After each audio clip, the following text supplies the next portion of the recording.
All right, guys, what's going on? Welcome in. So first things first, I apologize about the video quality here. I was watching it at a bar with my brother, and I didn't want to wait until I got all the way home to film and all that kind of stuff. I'm really excited to see what you guys have to say down below in the comment section regarding this Jets win.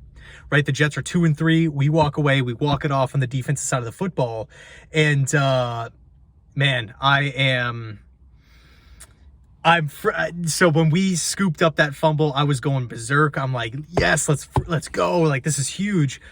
But I'm not completely satisfied with this win, if I'm being 100% honest, 100% transparent. I think I have a lot of question marks. I was really expecting this team to look a lot better this week and build off of our performance last week against Kansas City. But man, like, and I'm going to be posting videos kind of throughout the week on some of my concerns and whatnot with starting slow, the coaching staff, some of the offensive struggles early on, the offensive line. It was not looking good for this Jets team. I'm not going to sit here and lie to you. For the majority of the game, it was back and forth. Just, again, me being 100% transparent here, when the Jets allowed that I believe it was a 3rd and 14 right at the end of the game, when they allowed that 20-yard pass play, I was thinking to myself, we cannot blow this. We cannot blow this. Like, it would be unacceptable if the New York Jets go to Denver, a team that is arguably one of the worst in the National Football League, and it be this close and allow Russell Wilson and, this Bronco-led offense down the field on this solid defense that, has so much hype, so much expectation, so much talent. Granted, a couple people were, not playing, DJ Reed being one of them, and we dealt with a lot of injuries today on the offensive line too, with AVT and Becton at one point, like, just absolutely brutal. But no, how about Breece Hall? Breece Hall, to me, continues to prove that he is one of the best running backs in the entire National Football League. He is elite. I personally feel like if we did not have Breece Hall today, I don't know if we would have won.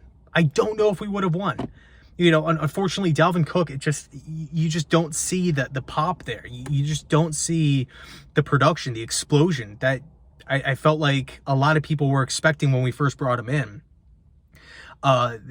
We weren't perfect today. But with that said, I will gladly take this win, put it in my pocket, move on to the Philadelphia Eagles next week. We have our work cut out for us. We cannot roll out next week like we did today. Slow starts, sloppy football early on, Zach Wilson getting sacked multiple times, multiple 3-and-outs, taking so long to get Garrett Wilson the football. I wasn't really too impressed with the tackling as well defensively. Gosh, like, there's a lot of areas that the Jets need to clean up. But, I am happy that we are 2-3 as opposed to 1-4, having to play the Eagles next week.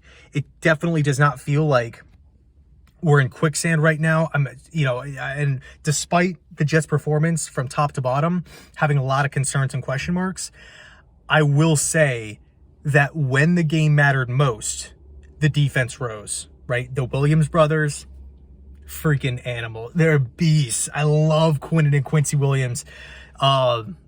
Such an awesome story. So awesome to have those two anchoring the defense at two different levels of the defense as well. Absolutely critical, absolutely key. But I would love to hear your thoughts down below in the comment section. I feel like a lot of fans are happy, of course, that we got the win and the defense rose in the end of the game. But I can only speak for myself here.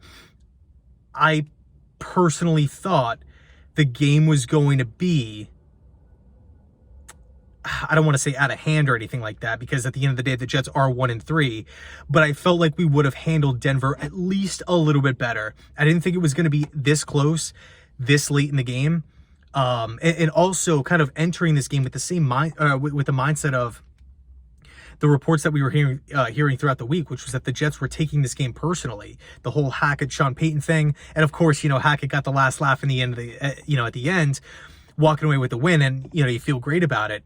But it just wasn't that dominant performance. It wasn't that game where you came out and you said, man, outside of Breece Hall and the Williams brothers, man, we are incredible at this given area, or we just absolutely dominated in this area.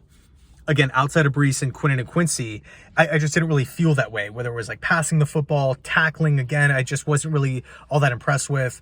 Man, just the three multiple 3-and-outs early on.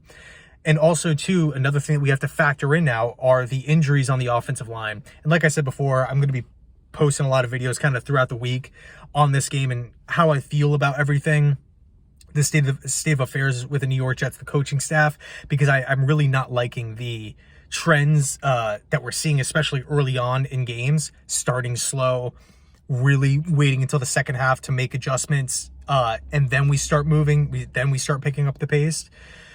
So, again, I'll take the win. I will gladly take the win, put it in my pocket, and move forward. So let me know your thoughts down below in the comment section. Thanks so much for watching, and as always, go Jets.